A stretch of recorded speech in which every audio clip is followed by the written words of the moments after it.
Roswell, Alien Interview, Postscript from Mrs. McElroy. Editor's note: the following message was enclosed in a separate envelope marked "Read Me Last," together with the original letter, the transcripts, and the other notes of explanation I received in the envelope from Mrs. McElroy.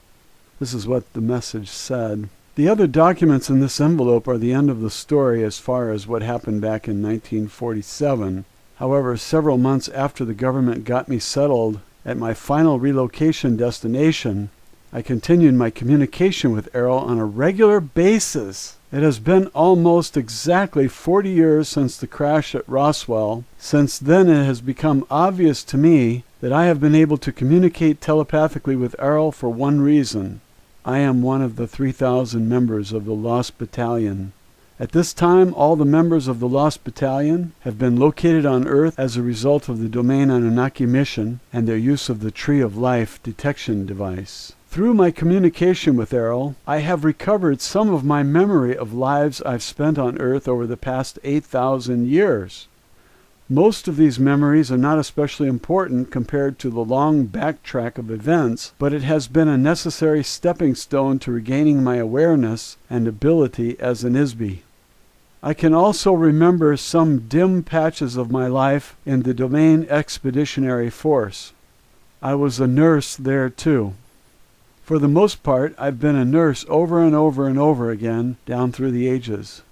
I stick with being a nurse because it's familiar to me, and I enjoy the work of helping people, as well as the members of the race of biological beings in the domain whose bodies look more like insects than mammals, especially their hands. Even doll bodies need some repair once in a while, too. As I remember more about my past, I realize that the rest of my life is in the future. Eternity is not just in the past, eternity is in the future. At this point, I'm still not able to fully return to the domain. I am sentenced to eternal imprisonment like all other ISBEs in the living hell called Earth, until we can disable the old Empire force screens. Because I won't keep my biological body much longer now, I am intensely aware that very soon I will be recycled through the amnesia process of the old Empire and stuck back into another baby body to start all over again without any memory of what went before. As you know, members of the Domain Expeditionary Force have been working to solve this problem for thousands of years. Errol said that even though the Domain has located all of the Lost Battalion officers and crew, the success of freeing them depends on the ISBEs who are already on Earth. The Domain Central Command cannot authorize any personnel or resources at this time to conduct a rescue mission, as this is not the primary mission of the Domain Expeditionary Force in this galaxy. So if ISBEs on Earth are going to escape from this prison, it will have to be an inside job, so to speak. The inmates will have to figure out how to get themselves out. Various methods of recovering the memory and ability of the ISBEs have been developed over the past 10,000 years on Earth, but none have proven to be consistently effective so far. Errol mentioned that the most significant breakthrough was made by Gautama Siddhartha about 2,500 years ago. However, the original teachings and techniques taught by the Buddha have been altered or lost over the millennia since then. The practical techniques of this philosophy were perverted into robotic religious rituals by priests as a self-serving instrument of control or slavery. However, another major advance occurred recently. An acquaintance of the commanding officer of the Domain Expeditionary Force space station is an ISBE who had once been an important engineer and officer in the old Empire space fleet.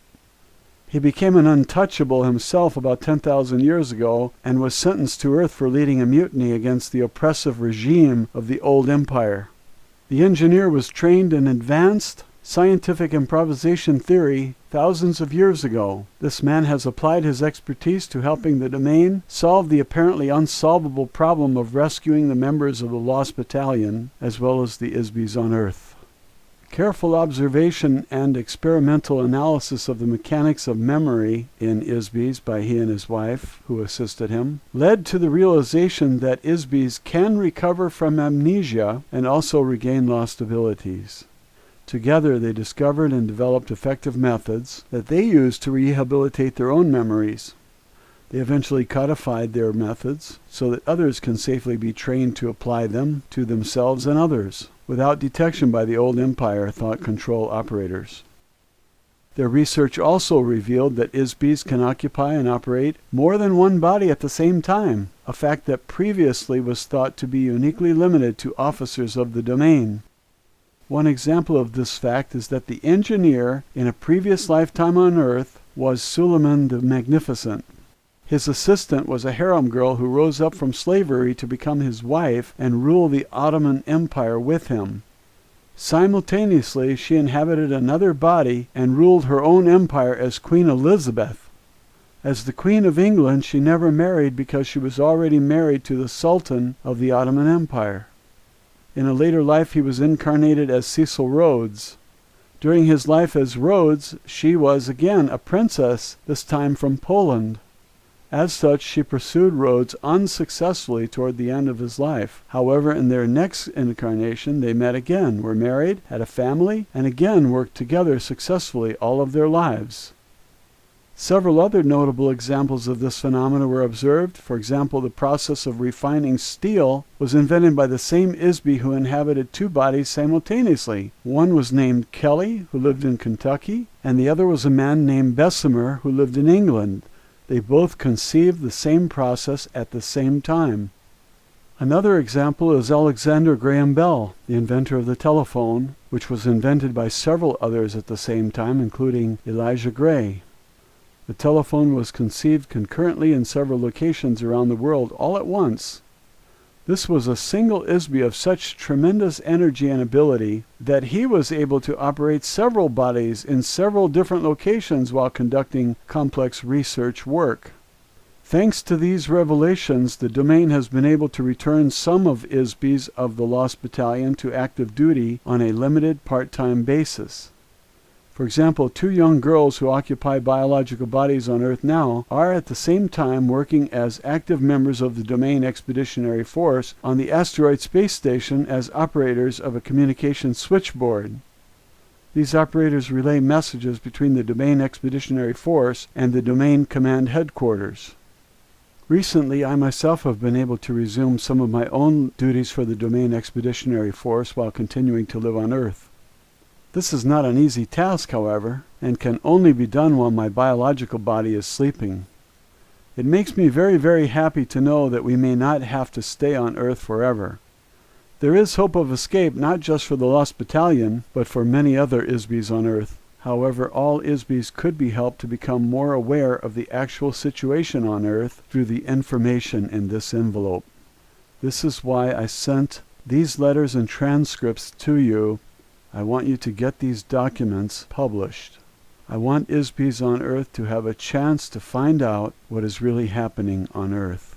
Most ISBEs will not believe any of it, I'm sure. It seems too incredible. No reasonable person would ever believe a word of it.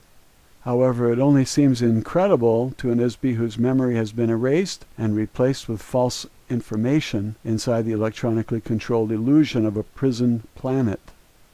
We must not allow the apparent incredibility of our situation to prevent us from confronting the reality of it. Frankly, reasons have nothing to do with reality. There are no reasons. Things are what they are. If we don't face the facts of our situation, we're going to stay under the thumb of the old empire forever. The biggest weapon the old empire has left now is our ignorance of what they were doing to all the ISBEs on Earth. Disbelief and secrecy are the most effective weapons they have. The government agencies that classify the enclosed transcripts as top secret are run by ISBEs who are nothing more than mindless automations covertly ordered through the hypnotic commands given by the old empire prison operators. They are the unknowing slaves of unseen slave masters, and all the more enslaved by their willingness to be slaves. Most of the ISBEs on Earth are good, honest, able beings, artists, managers, geniuses, freethinkers, and revolutionaries who have harmed no one, really. They are no threat to anyone except the criminals who have imprisoned them. They must find out about the old empire amnesia and hypnosis operation. They must remember their own past lives. The only way this will ever happen is to communicate, coordinate, and fight back. We have to tell other people, and they have to discuss it openly with each other. Communication is the only effective weapon against secrecy and oppression. This is why I'm asking you to tell this story. Please share these transcripts with as many people as you can. If the people of Earth are told what is really going on here, perhaps they will begin to remember who they are and where they came from. For now we can begin our own release and rescue with words. We can be free again. We can be ourselves again. Perhaps I will meet you in person, with or without a body, somewhere in our eternal future. Good luck to all of us. Matilda O'Donnell McElroy. End of Mrs. McElroy documents.